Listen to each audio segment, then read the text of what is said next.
Indra Bekti, saya punya BPJS loh, pakai mobile JKN. Jadi Nah, itu ada kan BPJS-nya, pakai. Jangan disia-siakan, pakai BPJS-nya ya.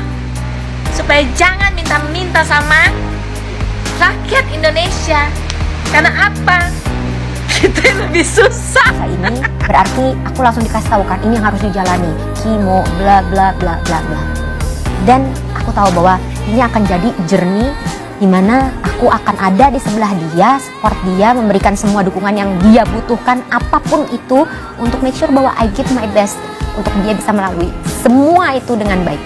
Dan tentunya dengan doa dia akan sembuh, akan sehat kembali. Jadi nggak ada perasaan kayak udah deh habis deh hidup gua, nggak. Jadi kalau merasa duniaku seperti runtuh hari itu saat itu, yes gitu. Aku kayak betul-betul kesulitan, tapi aku rasa semua ibu sama Eda. Pada saat kita dihadapkan pada situasi seperti itu, kayaknya prioritasnya itu udah bukan menata atau sibuk mengumpulkan puing-puingnya kehidupan kita yang rasanya hari itu runtuh gitu. Karena yang penting anak-anak. Ini kita juga aku mau sekalian memberitahu gitu kalau apa ya, lagi agak emang kita lagi berat karena kita lagi usahain banget saat ini. Kayaknya aku mau membuka penggalangan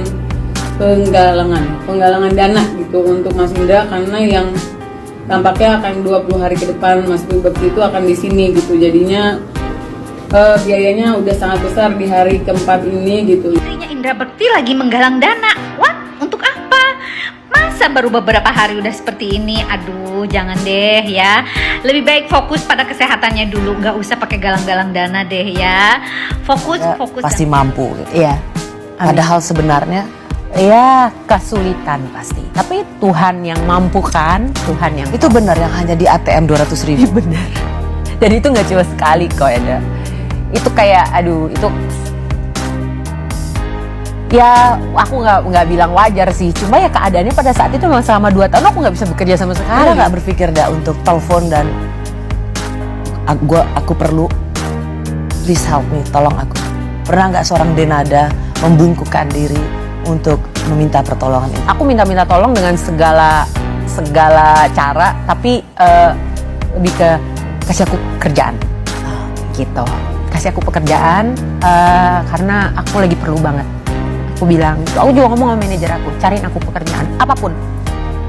Aku bilang, dan aku bersyukur juga Tuhan kasih aku jalan akhirnya jadi instruktur Zumba. Dan akhirnya walaupun pada saat itu penghasilannya hanya memang dari kelas-kelas online, tapi aku merasa itu telah membantuku mentally, secara mental. Jadi itulah yang aku bilang, pertolongannya Tuhan tuh ya ada aja in all forms datangnya kepada aku. Kayaknya aku mau membuka penggalangan dana gitu untuk Mas Indra, karena yang Assalamualaikum mbaknya, istrinya Mas Bekti ya. Mbak baru aja 1 minggu Mas Bektinya masuk rumah sakit langsung minta penggalangan dana. Mbak nggak tahu nih, masyarakat juga udah pada ribet bayar BPJS nggak sanggup, tanya penggalangan dana sama kita. Gimana ceritanya Mbak? Perasaan kalau misalnya ada keluarga kita yang sakit atau kita nggak sanggup bayar, pertama hal yang kita lakukan adalah menjual apa yang ada dulu nih, supaya langsung bisa bayar rumah sakit, bisa membayar semua yang diperlukan oleh pasien gitu. Bukan langsung minta penggalangan dana Mbak. Gimana ceritanya tuh? Masa setelah masa hidupnya Mas atau Babang Bekti nggak punya harta sih? Nggak masuk asuransi sih? Zaman sekarang orang nggak ada asuransi sih? Ya bater-bater asuransi BPJS lah Mbak. Kayak masih sempet dah kalau ngurus BPJS sekarang, ya kan? Daripada kita ngemis-ngemis minta sama orang penggalangan dana. Kawinnya mungkin boleh dikasih lihat? Mas kawinnya. Ya ini adalah mas kawinnya dinar, 10 dinar ya. Jadi ada 1, 2, 3, 4. Nah ini juga bentuknya pun juga 10 juga gitu ya. Ya mudah-mudahan anak kita 10 juga nanti. Iya. Karena ini kan emas ya, ini emas. Jadi mungkin nilainya juga fluktuatif gitu kan ya. Jadi kalau misalnya kenapa nih gitu ya, amit-amit ya, ini kan bisa dijual gitu. biayanya udah sangat besar di hari keempat ini gitu. Jadi aku udah broadcast beberapa teman-teman juga, alhamdulillah ya mulailah ada beberapa yang udah memberikan kebaikannya, keikhlasannya, yang nggak mau dikasih tahu siapa namanya. Ya, alhamdulillah sih. Jadi semoga yang mendengar ini juga bisa membantu Mas Bekti gitu. Berharap ada kawan-kawan baik yang bisa nolongin Mas Bekti sampai sehat. Amin. Gimana kamu untuk memprovide biaya-biaya rumah sakit, biaya-biaya untuk Aisyah di sana? Itu kan tinggi banget ya. Iya. Aku aja agak takut loh kalau berangkat ke Singapura, lumayan tinggi soalnya. Iya, dan kita sebelum berangkat emang udah dikasih tahu sama dokter yang ada di sini, gitu. Udah dikasih bahwa ingat ya kalau misalnya ke Singapura itu berarti keluarga sudah harus expect bahwa di sana itu akan 2-3 kali lipat lebih mahal daripada treatment di Indonesia. Betul. Jadi itu udah diingetin dulu, kita udah tahu. Dan memang 2 tahun ini berat banget. Sebelumnya sih masih gampang Mbak, karena kan dari sana ke sini ke sana kan penerbangannya banyak. Jadi aku dulu tuh sering pulang ke Indonesia dari sana tuh subuh, naik pesawat subuh ke sini, nyampe sini aku kerja seharian, terus nanti flight terakhir aku pulang lagi ke Singapura. Waktu pandemi ini gimana kamu survive-nya? Terpaksa harus jual-jual semua yang ada. Apa aja yang udah kamu lego semuanya? Rumah yang di sini berarti udah hilang? Belum, masih, belum? masih on sale ya. Cuma memang belum ketemu jodohnya itu. Rumah kita yang sekarang aku tempatin, kan aku udah nggak tinggal di Pejaten sini lagi Mbak. Aku tinggalnya sekarang di Bintaro. Nah di Bintaro itu juga sekarang lagi kita jual. Maksudnya kita iklankan untuk dijual. Mobil, aku pinjam mobil mama. Oh iya, ya nggak apa-apa. Namanya juga lagi ada ujian ya. Iya, jadi semua. Ya apapun yang bisa aku jual, tas branded kah, hiasan kah, apapun yang kebetulan memang posisinya lagi ada di Indonesia. Tapi aku seperti Mbak ini ngomong, nggak ada kepahitan. Buat aku ya dalam hatiku, alhamdulillah aku masih ada barang-barang itu. Kalau nggak ada barang-barang itu yang bisa dijual, aku udah nggak tahu lagi deh gimana caranya bisa survive nih selama 2 tahun ini. Pernah dalam satu hari itu di ATM aku tuh cuma ada 200.000 rupiah. Nggak nyampe $20 itu kan. Gitu. Sementara $20 di Singapura ngebuat apa sih? Mau gimana? Nggak ada yang bisa aku bikin saat itu. Deretan bisnis Indra Bekti, artis yang lagi terbaring di rumah sakit hingga istri galang dana. Padahal, terlepas dari kondisinya saat ini, Indra Bekti yang berkecimpung di dunia hiburan sejak awal tahun 1990-an lewat acara Tralala Trilili dan masih aktif sampai sekarang, juga memiliki beberapa bisnis. Indra Bekti, pembawa acara kondang tersebut, diketahui masih terbaring di rumah sakit setelah ditemukan pingsan pada 28 Desember 2022 lalu.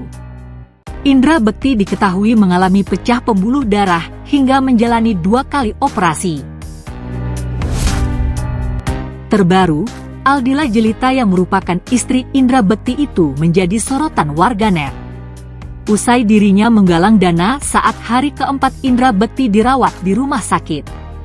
Padahal warganet tahu, sekelas Indra Bekti pastilah mempunyai kekayaan dan jumlah aset yang tak sedikit.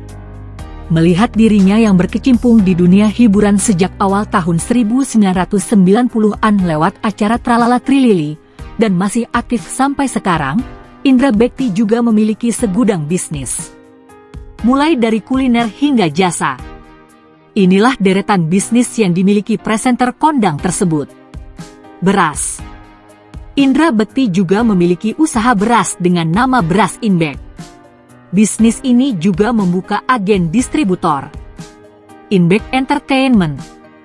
Didirikan oleh Indra Bekti pada tahun 2005, manajemen artis ini pernah menjadi tempat bagi Fitri Tropika, CJR, Mendiang Agung Hercules, Indra Bekti sendiri, Magdalena dan Cassandra Lee. Melihat dari akun Instagramnya, kini juga tergabung dalam manajemen tersebut artis Andara Early, Trio Kazira, Kania, Kezia dan Dira. Startup digital. Indra Bekti diketahui turut berkolaborasi dengan salah satu startup digital, Hype, pada pertengahan tahun 2022.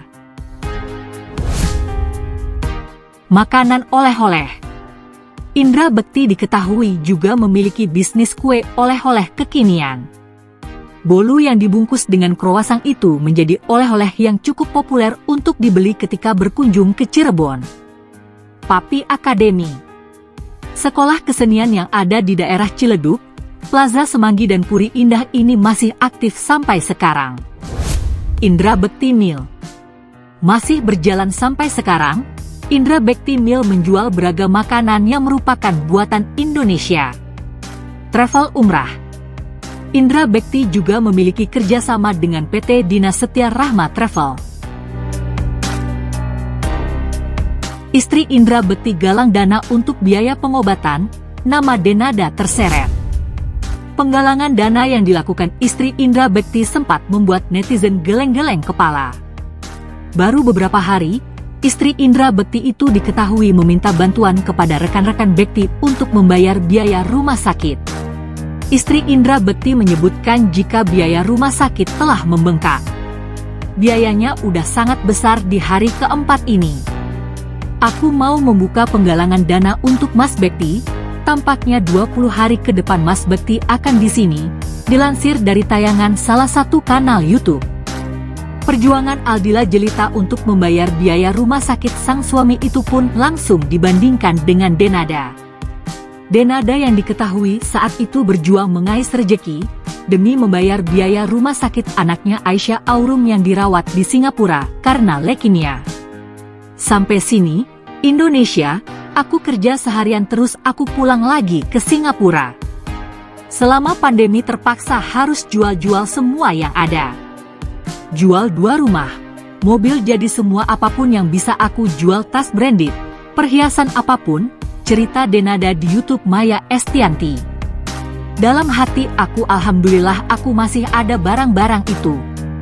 Aku pernah uang di ATM sisa Rp200.000. Sementara aku nggak ada teman di Singapura buat ngobrol, akhirnya aku nangis aja ngadu ke Allah. Dan tiba-tiba besoknya ada orang dari perusahaan di Indonesia yang bilang mau ajak aku kelas Zumba, lanjutnya. Netizen juga memberikan komentar pedas dan membandingkannya dengan aksi yang dilakukan Aldila Jelita. Hebat Denada, anaknya sakit pengobatan di Singapura gak pernah penggalangan dana tuh, kata salah satu warganet. Enggak punya malu apa istri Inbek? Indra Bekti kan punya BPJS, punya aset banyak, kekayaan tak sedikit, ngapain ngemis-ngemis ke netizen yang buat makan aja susah, komentar salah satu warganet lain.